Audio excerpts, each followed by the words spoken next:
Bismillahirrahmanirrahim. Assalamualaikum warahmatullahi wabarakatuh. Senang sekali anak-anakku kelas 10 akuntansi keuangan lembaga. Pada pertemuan kali ini kita belajar ya tentang perbankan dan sejarah perbankan di Indonesia. Baik, jadi di mata pelajaran perbankan dasar ini kita akan belajar tentang perbankan dan sejarah perbankan. Nah, yang kita pelajari apa? Ya, meliputi pengertian bank, kemudian juga sejarah perbankan di Indonesia. Nah, KKM kita, batas minimal nilai kalian adalah 70.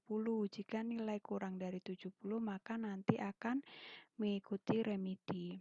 Nah, Bu Novi senang sekali ya hari ini kita akan belajar perbankan. Semoga bisa diikuti dan kalian bisa mengerjakan soal-soal nanti dengan baik. Karena di akhir nanti biasanya ada evaluasi dari apa yang sudah kalian pelajari. Baik ya, lanjut ya. Oke, perbankan. Apa itu perbankan? Perbankan itu adalah sebuah lembaga ya, lembaga yang melibatkan beberapa orang atau beberapa di antaranya adalah ada pihak pertama, beberapa pihak kelebihan dana, kemudian ada pihak kekurangan dana, kemudian bank ada di tengah-tengahnya. Pihak kelebihan dana dia punya uang banyak, kemudian dia menabung.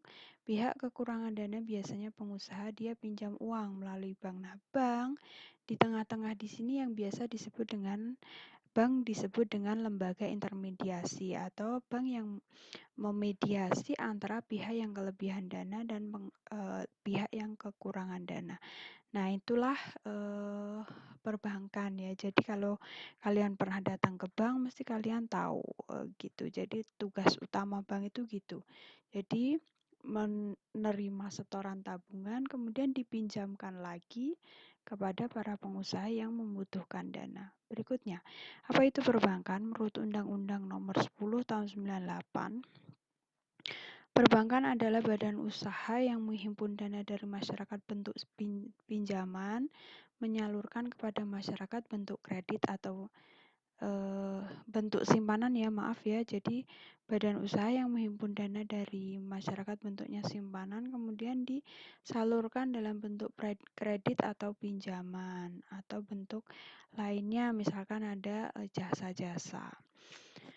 Kemudian sejarah mencatat bahwa asal mula dikenalkan kegiatan perbankan itu ada di zaman kerajaan di Eropa dulu. Kemudian usaha perbankan ini berkembang sangat pesat di Asia, kemudian ada para pedagang, terus kemudian berkembang lagi Asia, Afrika, Amerika, dan bangsa Eropa.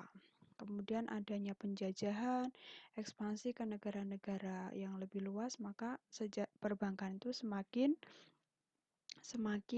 berkembang.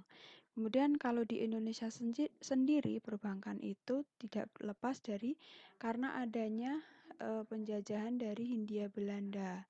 Kenapa? Karena adanya penjajahan ini yang pertama kali ada Belanda itu dulu mendirikan namanya The Javase Bank. Javase Bank inilah cikal bakal adanya Bank Indonesia yang dijadikan sebagai bank sentral. Kemudian The Post Bank dan lain sebagainya. Ini ada awal-awal adanya perbankan. Terus kemudian ada bank-bank pribumi milik Indonesia, terus kemudian milik Cina, milik Jepang, Eropa. Itu meliputi Bank Nasional, Bank Abuan Saudagar, tapi ini semua ya kemudian mengalami likuidasi atau ada yang bertahan, ada yang tidak. Kemudian untuk sejarah pemerintahan ya, bangsa Indonesia mengenal dunia perbankan dari penjajahan Belanda. Nah, itu sejarah perbankan tidak lepas dari pengaruh negara Belanda. Ada BI itu Bank Sentral atau yang dilaksanakan oleh Bank Indonesia, yang dulunya juga melakukan pinjaman, tapi sekarang dia hanya mengelola sistem pembayaran kita dan mengatur secara keseluruhan perbankan. Sekarang dia tidak melakukan pinjaman ya. Kemudian ada BRI, ada BNI, ada Bank Dagang, Bank Bumi Daya, ada Bank Pembangunan, Bank Tabungan Negara, ada Bank Mandiri, dan lain sebagainya. Terus kemudian cukup ya, itu sekilas.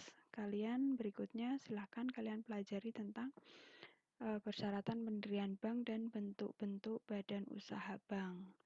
Berikutnya nanti kita bahas di pertemuan berikutnya karena waktunya sangat singkat.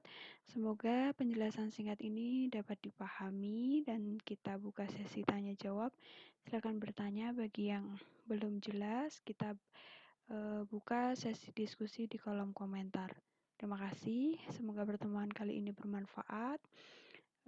Kalian berpartisipasi dengan baik, aktif. Munafi senang sekali. Wassalamualaikum warahmatullahi wabarakatuh.